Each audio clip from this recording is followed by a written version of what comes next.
Channel. তো আপনারা সবাই কেমন আছেন? আশা করি সবাই খুব ভালো আছেন। তা যেটা নতুন ব্লগে আমি আপনাদের সবাইকে স্বাগত জানাই। তো আজকে নীল ষষ্ঠী, আমি রেডি হয়ে গেছি। এখন আমার দুধ, গঙ্গা জল এগুলো একটু রেডি করতে বাকি আছে। ঘরে শিবশম্ভুকে এই পুজো দিয়ে আমি জাস্ট উঠলাম। এরপরে যাব আমাদের এখানে যে চরকের মেলা হয়, তো ওখানে আমি প্রথম থেকে ওখানেই জল ঢালতাম, ওখানে জল ঢালতে যাবো। তো চলুন ফটাফট আমি আগে এগুলো রেডি করে নিয়ে ফটাফট বেরিয়ে যায়। এখানে রেডি বলতে আমার 5 রকম ফল টল সব নেওয়া হয়ে গেছে, ডাবে জল নেওয়া হয়ে গেছে। এবারে দুধটা এর মধ্যে ঢালবো, ঘি মধু এগুলো সব দেবো। আর এখানে ফুল টুল সব নিয়ে নিয়েছি। তো চলুন ফটাফট রেডি করে নিয়ে বেরিয়ে যায়। অলরেডি অনেকটা দেরি হয়ে গেছে। এখানে প্রথমে ঘটিতে দুধ দিলাম, তারপরে একটুখানি গঙ্গা জল দিলাম, আর ঘি মধু এগুলো কালকে আমি কিনে নিয়ে এসেছি, সেগুলো এবারে অল্প অল্প করে এখানে মিশিয়ে দিচ্ছি এর সাথে। আর ঘিটা এই যে নতুন একদম কিনে নিয়ে এসেছিলাম, আমার আগের ঘিটা ছিল সেটা প্রায় শেষ হয়ে গেছে। ওই ঘরে আমার যে শিবশম্ভু আছে ওনাকে মাখাই আর কি, আমি ঘি মধু মাখিয়ে তারপর স্নান করি, তো স্নান করাই আর কি করি বলছি। তো এখানে তো আর ওখানে নিয়ে গিয়ে এইভাবে মাখানোর সম্ভব না, তো সেই জন্য এই দুধের মধ্যেই আমি এগুলো নিয়ে নিলাম। আর এখানে আছে এটা ওই সিদ্ধি বলে না, ওই সিদ্ধি অল্প একটুখানি দিলাম। তো দিয়ে তারপরে এটাকে নিয়ে যাবো। ডাবে জল তো নিচ্ছি, আবার আলাদা করে এটাও নিয়ে যাচ্ছি। তো চলুন, আমার এটা তো মোটামুটি রেডি হয়ে গেছে। তার আগে দেখে নিন আমি সকালবেলায় কি কি রান্না করলাম। ঘরে মেয়েরা সব খাবে, তো ঘরে দুই মেয়ে আবার কর্তামশাইও খাবে। কর্তামশাই তো আর আমার জন্য উপোস করবে না, বা ও অতটা ঠাকুরের নয়, ভক্ত নয় যে ও উপোস করবে। তো সেই জন্য আর ঘরে পুরুষ মানুষরা নীলষষ্ঠীর দিনে ঘরের বউরা নীলষষ্ঠী করে, কিন্তু ঘরের পুরুষরা তার জন্য উপবাস কিন্তু করে না, এটা কিন্তু সত্যি কথা। তো নিরামিষ রান্না করছি। কালকেও আমি নিরামিষ খেয়েছি, আমার হাজবেন্ড মেয়েরা সব নিরামিষ খেয়েছে, আজকেও নিরামিষ। তো আজকে করছি পনিরের তরকারি। তো প্রথমে তো ওই মিক্সে যে বোলটা আছে ওটার মধ্যে টমেটো, আদা, তারপরে কাজু, তারপরে ওটাকে কি বলে চারমগজ, এগুলোকে মিক্সার গ্রাইন্ডে ঘুরিয়ে নিলাম। আর এখানে দেখলেন পনিরগুলোকেও ভেজে নিয়েছি, তার সাথে আলুগুলোও ভাজছিলাম। তো এখানে মিক্সার গ্রাইন্ডে ঘোরানো হয়ে গেছে। এখন দিচ্ছি 1 চামচ হলুদ গুঁড়ো, 1 চামচ লঙ্কার গুঁড়ো, আর 1 চামচ জিরে গুঁড়ো। ধনে গুঁড়ো আমি এখানে আর দেবো না। তো দিয়ে ভালো করে এটা একটু জল দিয়ে, অল্প একটু জল দিয়ে ভালো করে সব মিশ্রণগুলো বা সব মশলাগুলো মিশিয়ে নিলাম। এই যে আলুটাকে এখানে ভাজছিলাম, ঢাকা চাপা দিয়ে দিই। তো এবারে এটার মধ্যে দিয়ে দেবো।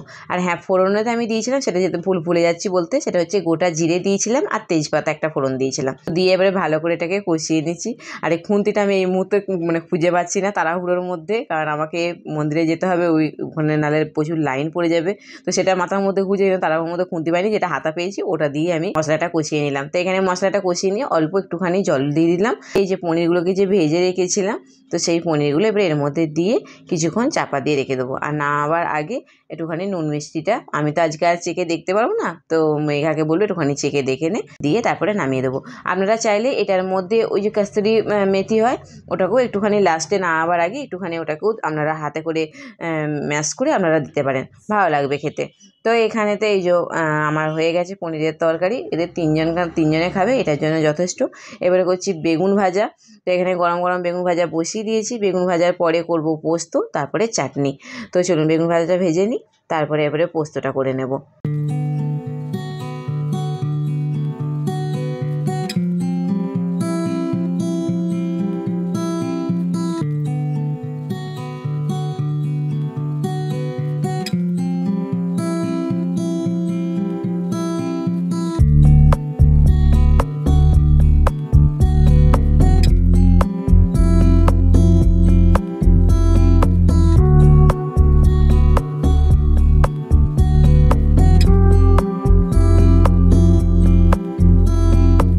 মেঘাকে বললাম কি যে তুই আমার সাথে চল, আমি একা একা কী করে যাব। মনি তো সকালে স্কুলে চলে গেছে, তাহলে মনি আমার সাথে যেত। আমি যেখানেই যাই মনি আমার সাথে যায়, কিন্তু মেঘাকে বললাম বনি তো নেই, তো তুই আমার সাথে চল, আমি একা একা যাবো। সামনের বিল্ডিংয়ে একটা দিদি, ও আমার সাথে যাওয়ার কথা ছিল, কিন্তু আমার যেহেতু এই রান্না বান্না, তারপরে ঘরে ঠাকুরের পুজো দিয়ে তারপর যাওয়া, আমার অনেকটা দেরি হয়ে গেছে। তো আমি দিদিকে বললাম কি দিদি তুমি আগে চলে যাও। বলো ঠিক আছে, তাহলে আমি আগে চলে যাচ্ছি। এবং ওনার সাথে একটা ওনার বয়স্ক মাসিমাও গিয়েছিল। তো সেই জন্য আমি বললাম যে তুমি আমার জন্য আর দেরি করো না, তুমি আপনার চলে যাও, নাহলে উনি বয়স্ক মানুষ, এতক্ষণ ওষুধ খেতে আছে উনি না খেয়ে থাকবেন। তো তুমি বরং চলে যাও, তাড়াতাড়ি জল দেওয়া হয়ে গেলে উনি এসে বরং ওষুধ খেতে পারবেন। তো সেই জন্য বলো ঠিক আছে, আমি তাহলে তোর জন্য লাইন রাখবো, তুই এসে তারপরে আমার সাথে ওখানে জয়েন করে নিবি। তাহলে বললো ঠিক আছে তুমি এগিয়ে যাও, আমি মেঘাকে নিয়ে তারপর যাচ্ছি। এবারে মেঘা স্নান করতে ঢুকেছে, একদম 1 ঘন্টা ধরে তো স্নান করতে টাইম লাগে। তো ওকে যা হোক করে তাড়া দিয়ে আমি বের করলাম। বের করে তারপরে ঘরের ঠাকুরে আগে শিবশম্ভুকে আমি জল দিলাম, স্নান করালাম আগে শিবশম্ভুকে, তারপরে আমি বেরিয়ে গেলাম। এখানে চলে এসেছি এখন মন্দিরে। আর দেখুন লাইন পড়েছে, দেখতে পাচ্ছেন কিরকম লাইনটা পড়েছে। আর আমি যখন সবাইকে ওভারটেক করে করে যখন আমি একদম সামনে মন্দিরের ওপরে উঠে গেছি, যারা পিছনে দাঁড়িয়েছিল তারা প্রত্যেকে বলছে, আরে তুমি তো এত দেরি করে আসলে, তুমি কেন আগিয়ে চলে যাচ্ছ, আমরা তো লাইনে দাঁড়িয়ে আছি। তো তখন দিদি বললো যে না, আমি ওনার বাড়িরই লোক, আমি অনেকক্ষণ থেকে এসে লাইন দিয়ে দাঁড়িয়ে আছি। আমিও বললাম যে হ্যাঁ, উনি আমার জন্য অনেকক্ষণ থেকে এসে লাইনে দাঁড়িয়ে আছে, আমি একই বাড়ির আমরা, এরকম বলে তারপরে আমি লাইনে দাঁড়িয়ে গেলাম। আর দেখুন লাইনটা কত পড়েছে, প্রচুর লাইন পড়েছে এখানে। আমি যদি ওই লাইনে দাঁড়িয়ে থাকতাম না, আজকে আমার না করে 2 ঘন্টা লাইনেই দাঁড়িয়ে থাকতে হতো। আর আমি দেখুন একবারে মন্দিরের ওপরে উঠে গেছি। আর মন্দিরটা কত সুন্দর সাজিয়েছে। আর এখানে অনেকে সন্ন্যাসী হয়েছে, এই যে দেখতে পাচ্ছেন সব সন্ন্যাসীরা বসে আছে। এখানে মহিলা সন্ন্যাসীও হয়, আবার পুরুষ সন্ন্যাসীও হয়। এই সন্ন্যাসীরা কালকে আবার ঝাঁপ আছে, সন্ধ্যাবেলা আমরা ঝাঁপ দেখতে যাব। তারপরে মেলা বসে, আমাদের এখানে বড় মেলা হবে, তো সেই ব্লগও আসবে, আপনারা দেখতে পাবেন। তো চলুন আগে ঠাকুরের মাথায় ভালো করে জলটা দিয়ে নিই। আর আমি দিদিকে এখানে ভালো করে দেখাতে পারছি না, কারণ দিদি সবার ভেতরে ঢুকে গেছে, তো তাই আমি দেখাতে পারছি না। আমি দেখিয়ে দেবো যে কোন দিদি আমার জন্য লাইন রেখেছিল। উনি আমাদের বিল্ডিংয়ের সামনের বিল্ডিংটাতেই থাকেন।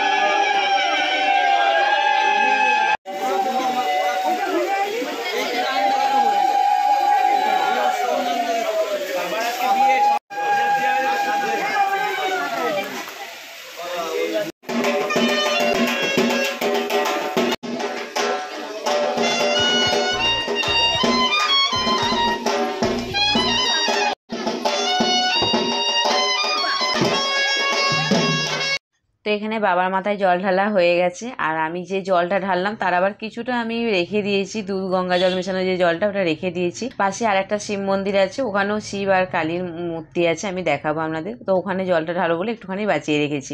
আর এখানে সবাই সন্ধ্যেবেলাতেও অনেকে আসে ধূপ মোমবাতি দেখানোর জন্য, আবার এখন জল ঢালতে এসেও অনেকে ধূপ মোমবাতি একবারে দেখিয়ে দেয়। তো আমি সেই জন্য এখনই ধূপ আর মোমবাতি নিয়ে এসেছিলাম, ধূপ আর মোমবাতি এখানে দেখিয়ে দিচ্ছি। আর এই যে এটাই হচ্ছে দিদি, যিনি এই যে আমাকে পাস করলেন চশমা পরে, ইনি আমার জন্য লাইন রেখেছিলেন। তো এখানে এবার ধূপ মোমবাতি দেখিয়ে নিই, এবারে পাশের মন্দিরটাতে যাবো। আর মেঘা তো খোঁজে বোম হয়ে গেছে, বলছে আমি এবার এখান থেকে সোজা বাড়ি চলে যাব, তুমি ওই মন্দিরটাতে যাবে বলছো, তুমি ওই মন্দিরটাতে নিজে নিজে একা একা যাও, তোমার ওই যে রমা দি আছে, তোমার রমাদির সাথে যাও। তাই বললাম ঠিক আছে। তো ও আমার সাথে ওই মন্দিরটা একটুখানি গিয়েছিল, তারপরে আমরা ওর মতো চলে গিয়েছিল। ও আরও চলে গিয়েছিলো কেন, কারণ আমি এখানে যে কালী মানে শিব আর কালী পাশাপাশি আছে, তো আমি কালী মন্দিরেতে আমি দেবো কি পুষ্পাঞ্জলি দেবো, তার জন্য ওর সেটা শুনে আরও রেগে চলে গেছে, বলছে তোমার পুষ্পাঞ্জলি দিতে আরও দেরি হবে, তুমি বললে আমাকে যে এখানে জল ঢালতে এসেছি, তো জল ঢেলে বাড়ি চলে যাবো, দুধ গঙ্গা জল বা ডাবের জল ঢেলে আমি চলে যাবো, তার জায়গায় তুমি এখন বলছো এখানে পুষ্পাঞ্জলি দিতে বসবে, সেই জন্য ও চলে গিয়েছিল। তো এখানে এই যে শিব আর কালী মন্দিরে বললাম না পাশাপাশি, তো আগে শিবের মন্দিরে জলটা ঢেলে নিলাম, নিয়ে এরপরে পুষ্পাঞ্জলি দেবো, দিয়ে তারপরে ভাবছি একটুখানি পিন্টুর দোকানে যাবো, ওকে একটুখানি যে চরণামৃতটা নিয়ে এসে, মানে শিবশম্ভুকে স্নান করানো যে জলটা নিয়েছি স্নান জল, ওই একটুখানি আমি ওকে দেবো, তারপরে বাড়িতে যাবো। এখন তো আবার মণিকে নিতে যাওয়া আছে।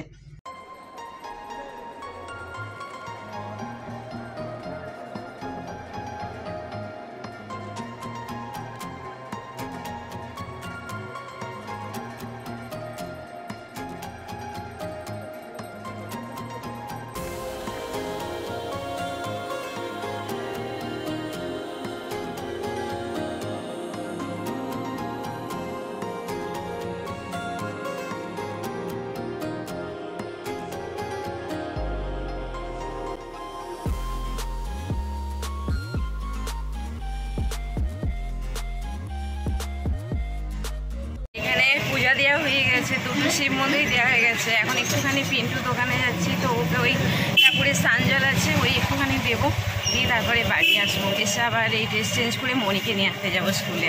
আমি কষ্ট করে তোমাকে এখানে স্নান জল খাওয়াতে আসলাম, আর তুমি এরকম বলছো মুখে। দাঁড়াও আমি ডান হাতে করে দিই, ক্যামেরা বাঁ হাতে করে ধরি না, ধরো আর প্রসাদ দিচ্ছি।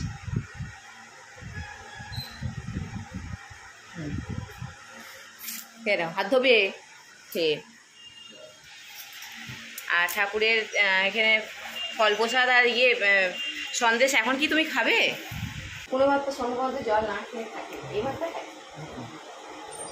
পারবো আমি, এবারে পারবো। এবারে আমার একদম পুরো এনার্জি আছে, শরীর একদম ঠিকঠাক আছে।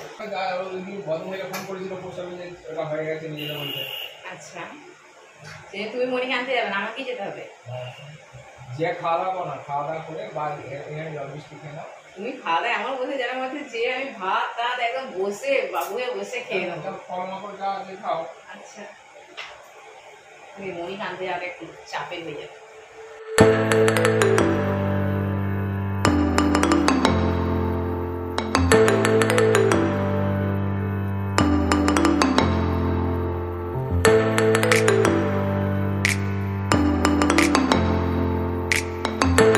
মনিকে নিতে চলে এসেছি। মনি আমাকে বেরিয়ে দেখেই বলছে, মা তুমি এসছো নিতে, পাপা আজকে তো বাড়িতে আছে, মার্কেটে জানি তো পাপা নিতে আসতে পারেনি, তুমি জল খেয়েছো, তুমি খাবার খেয়েছো, এই এত কোয়েশ্চেন করছে। আমি যে হ্যাঁ আমি সব খেয়েছি, তুই আগে বাড়ি চল। ও মানে বেরিয়েই আগে আমাকে জিজ্ঞাসা করছে, ও মা তুমি আমাকে নিতে চলে এসছো, পাপা আসবে ভেবেছিলাম। Good evening. তো এখন বাজছে সন্ধ্যে 7:30। মনির ম্যাম এসছে, হিন্দি ম্যাম, তো পড়ছে ওখানে ম্যামের কাছে। আর এখন মেঘাকে আমি নিয়ে যাবো একটুখানি ওর পাপার দোকানে, কারণ যদি ডাক্তারবাবু থাকে তো ভালো, আর যদি একটা ডাক্তারবাবু হয়েছিল 5টা থেকে, উনি চলে গেছেন, যদি এখন যদি আবার সন্ধ্যাবেলা একটা ডাক্তারবাবু থাকে তাহলে ভালো, তাহলে পিন্টুকেই বলবো, পিন্টু আমাদের মানে চোখে ভালো পাওয়ার দেখতে পারে ও, তো তাহলে পিন্টুকেই বলবো ও চোখটা একটু দেখে দিতে, কারণ কদিন ধরে মাথা ব্যথাও হচ্ছে আর চোখে একটুখানি দেখাতে সমস্যা ওর হচ্ছে, ল্যাপটপ আরে দেখলে একটু অসুবিধা হচ্ছে। তো আর এমনি ল্যাপটপ দেখলেন একটা সবসময় চশমা যদি পাওয়ার থাকুক বা না থাকুক, একটা চশমা পরে থাকা ভালো, কারণ ওই যে একটা এই ল্যাপটপ থেকে একটা যে লাইট বেরোয় না, ওটা চোখে প্রচণ্ড এফেক্ট হয় আর কি। তো সেই চোখের লাইটটা একভাবে তাকিয়ে আছে, তো চোখ দিয়ে জল পড়ছে, অসুবিধা হচ্ছে, তো অন্তত সেই জন্য হলেও ওর একটা চশমা নিতেই হবে। তো ওর বাবা কালকে যাবে, যদি মার্কেটে যাবে, যদি মানে বানিয়ে এনে দেয় তাহলে কালকেও পড়তে পারবে। তো আজকে পাওয়ারটা দেখি, ওর হালকা পাওয়ার আছে আমি জানি, আগে চশমা ব্যবহার করতো, মাঝখানে খুলে দিয়েছিল, তো পাওয়ারটা দেখিয়ে ভাবছি যে চশমাটা আজকেই বানাতে দিয়ে দেবো, পাপাকে বলে দেবো আজকেও ফ্রেম চয়েস করে দেবে, বানাতে দিয়ে দেবো। আর এখানে কতগুলো কুর্তি আছে যেগুলো একটুখানি আমি এখন টেলার্সে গিয়ে, যখন যাচ্ছি এখন বেরিয়ে একসাথে, এখন টেলার্সে দেবো, একটুখানি খাপাতে হবে, কারণ মেঘা রবিবারে আছে কি পয়লা বৈশাখ, তো ওই দিনেও পড়বে, আমিও পড়বো, তো সেই জন্য খাপাতে দুজনেরই কুর্তি আছে এর মধ্যে, তো একটুখানি বডিগুলো খাপাতে হবে, তো সেটাই দিতে যাব, দিয়ে তারপরে একবারে চলে যাবো 2 নম্বরে। তো যেন ফটাফট বেরিয়ে যায়, কারণ অলরেডি 7:30 বেজে গেছে। আর আমি আজকে মনিকে নিয়ে আসার পর এতটা আমি টায়ার্ড হয়ে গিয়েছিলাম, সকাল থেকে জল টল খাওয়া নেই, কিছু নেই, সকাল থেকে না, কালকে রাত্রি 12টার পর থেকে জল খাওয়া বন্ধ, তার আগে বন্ধ জল খেয়ে নিয়ে যেটা সবাই তো জানেনি, তারপর থেকে রাতে 12টার পর থেকে তার জল টল কিছু খেতে নেই, খাওয়া হয় না। তো তারপরে মনিকে নিয়ে আসার পর থেকে মানে আমার একদম শরীরটা ছেড়ে দিয়েছিলো, একটুখানি শুয়ে রেস্ট করে নিয়ে এখন বিকেলে সমস্ত কাজ, বাসন টাসন ধোয়া, ঘর ঝাঁট দেওয়া, সন্ধ্যা ফন্ধ্যা সব হয়ে গেছে দিয়া, এখন একটুখানি চা খেলাম, খেয়ে পরে মেঘার আমি বেরিয়ে যাবো। তো চলুন ফটাফট বেরিয়ে যাই।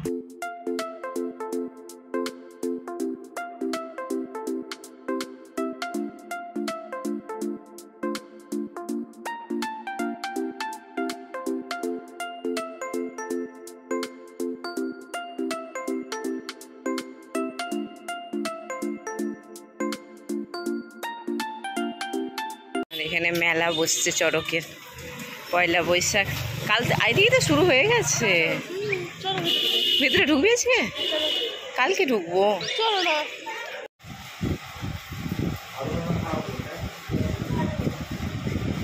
এখানে পাওয়ার দিয়ে চলছে।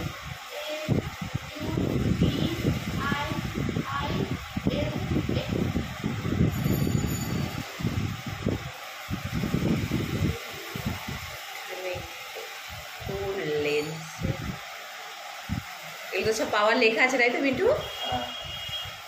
এগুলো সব পাওয়ার লেখা আছে।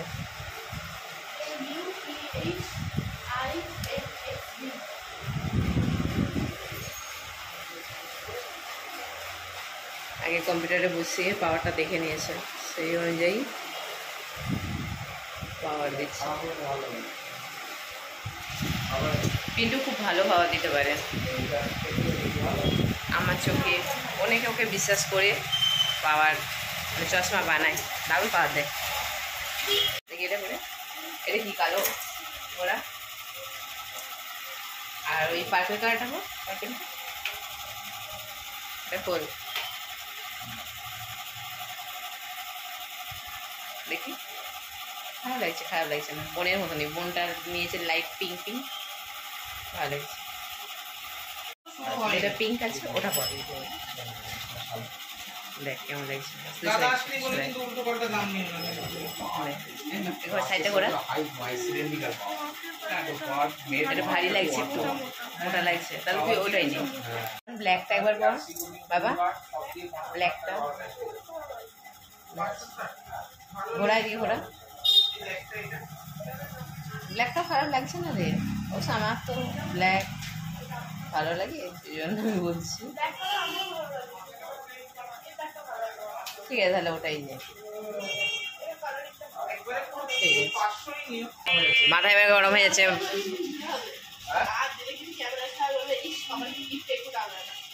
ক্যামেরার সামনে কি বদমাই দেবে, ক্যামেরা অন দেখে কিন্তু তোমাকে এরকম করে ফেসাচ্ছে।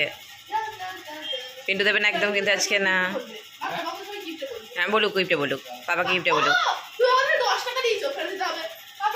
আচ্ছা ঠিক আছে, ওই 10 টাকাও আমি ধার নিয়েছি, 10 টাকা ওকে দিয়ে দাও, ও 10 টাকা চিপস খেয়ে চলে আসুক, ব্যাস হয়ে গেল, মিটে গেল। যাবার সময় তাহলে আমি ফুচকা খাওয়াবো না, কিছু না।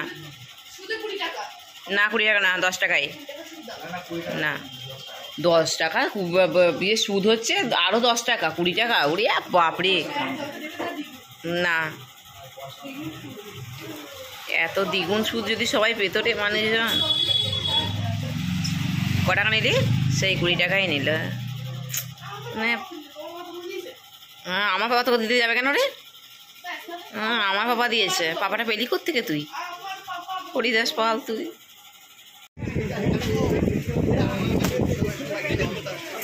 কত এটা?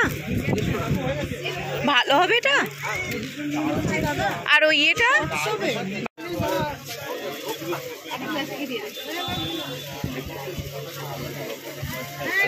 দোকানে গিয়ে পাপাকে চোখ দেখিয়ে পাওয়ার নিল, তার মানে পাওয়ার এসেছে, ওর চোখে নিয়ে নেবে আর কি। আবার চশমা ফ্রেম চয়েস করে বাবাকে অর্ডার দিয়ে এলো, বললো যে তুমি আমাকে এটা কালকের মধ্যে বানিয়ে দেবে। তারপর জোর জুলুম করে বাবার কাছ থেকে টাকা নিল, নিয়ে এই যে এখানে ফুচকা খেতে লেগেছে। আমি না, তুই ফুচকা খাচ্ছি তো বোনের জন্য তো কিছু নিয়ে যেতে হবে, তো দেখি মনির জন্য এখান থেকে বাদাম ভাজা বা কিছু একটা নিয়ে যাবো। তাহলে মনি ঘরে ঢুকলেই বলবে কিছু একটা নিয়ে আসুনি, কিছু একটা নিয়ে আসুনি। যে কিছু একটা কি যে আজ পর্যন্ত আমি সেটাই বুঝে উঠতে পারলাম না। কিছু একটা নিয়ে আসুনি, এটা ছোটবেলা থেকেই ওদের দুই বোনের মানে কথা, মানে কিছু একটা নিয়ে যেতে হবেই ঢুকলে বাড়িতে। তরমুজ আর নেই, সব শেষ হয়ে গেছে। শেষ যাবো, পাপাকে কালকে একটু ওটস আনতে বলবো, ঠিক আছে? আবার আনতে বলবো।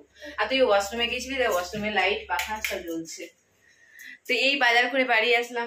আজকে রাতে রান্না ভাত হবে। মা প্লিজ, রাতে রান্না ভাত হবে, কারণ আজকে রুটি বা লুচি এসব আমার করার মতো ক্ষমতা, আমার পরোটা যাই বলুন আমার নেই আর। তো ভাত বসাবো, তো চলুন। আর তরকারি বাতি যা বলা সব করেছি, মোটামুটি টুকটাক আছে, ওগুলি গরম করে ওদের খাওয়া হয়ে যাবে। তা ব্লগটা এখানেই এন্ড করছি। যদি ব্লগে কিছু ভালো লাগে তাহলে প্লিজ আমার চ্যানেলটাকে সাবস্ক্রাইব করবেন আর একটা লাইক করবেন। আর যদি কেউ আমার চ্যানেলে নতুন হয়ে থাকে তাহলে পাশে যে বেল আইকনটা আছে ওটা প্রেস করে দেবেন, তাহলে নোটিফিকেশান পেয়ে যাবেন। তো এখানে আজকে শেষ করলাম। মা গুড নাইট বলে দাও। Good night. হাত মুখ ধুয়ে এসে হয়েছিস, ড্রেস চেঞ্জ করে নে। মনি খাওয়াতেই ব্যস্ত। Good night, bye bye. তো আজকের মতো সবাই খুব ভালো থাকবেন, সুস্থ থাকবেন। শুভরাত্রি।